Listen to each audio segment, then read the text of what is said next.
felt like 25 threes. I think because a lot of them were super timely. A lot of areas that we normally thrive in, and kind of my message to them was kind of they beat us at our own game. Points in the paint, second chance points, fast break points. Um, but we will lick our wounds and be ready to play in Brooklyn for sure, for sure. What did you guys do in that second that got you back in that didn't necessarily carry over the rest of the game?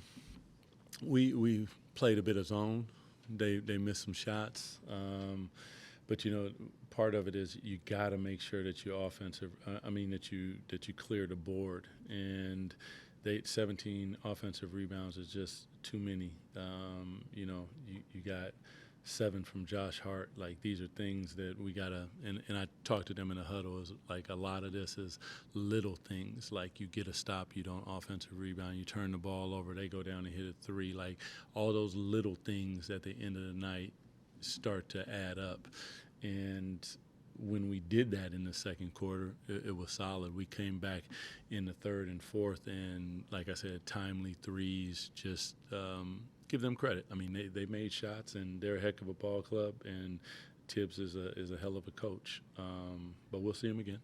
Obviously, you're not going to encourage your star player to sit, but what's the balance you try to find between Fox and looking at the shooting performance, knowing he's dealing with a couple of hand injuries, and trying to decide, like, do we give him a night here or there, or do you just let him? I think more than anything, like, what we're learning about Fox is the leadership aspect of the responsibility of being one of the faces of a franchise. And when you look at him being dinged up here and there, and he's buckling up and he's getting at it, that's what leadership is all about. Is it he can affect the game in a lot of different ways. He affects it defensively. He can rebound the basketball. He pushes the ball.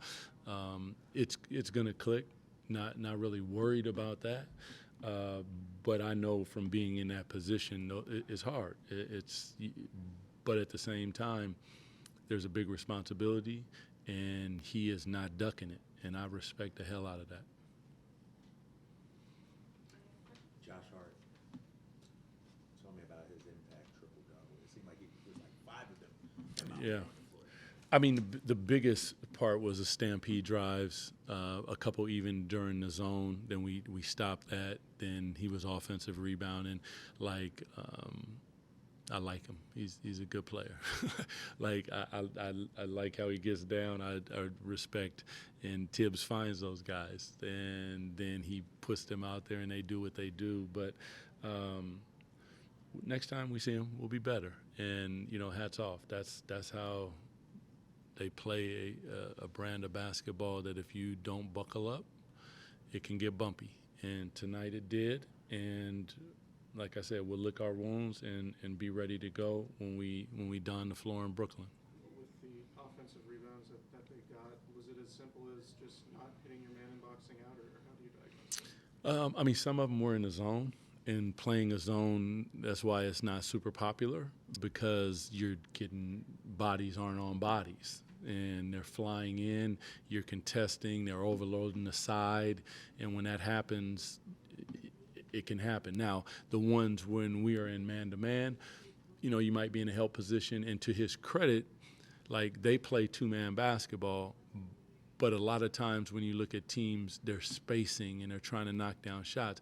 Well, he's playing a whole different play on the backside, because he's actually going to do something every single time. And if you're in help, if you're wherever you're at and you don't get a body on him, he's getting in there and he's either getting the ball or getting his hands on the ball. So you almost have to, play him mano-a-mano on the backside, kind of like Dennis Rodman sometimes. It's like face guard him. Don't worry about what's going on.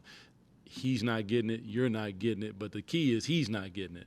But give him credit. Like that's part of who he is and what he does. And you got to respect that. And like I said, when we see him next time, we'll clean it up and be better at it. And with their three-point shooting, were you okay with the way you guys were defending the three, or were too many of those open looks? Never okay with 47%, bro. I'm not okay with 40%. I'm not okay with 38%. It needs to come down.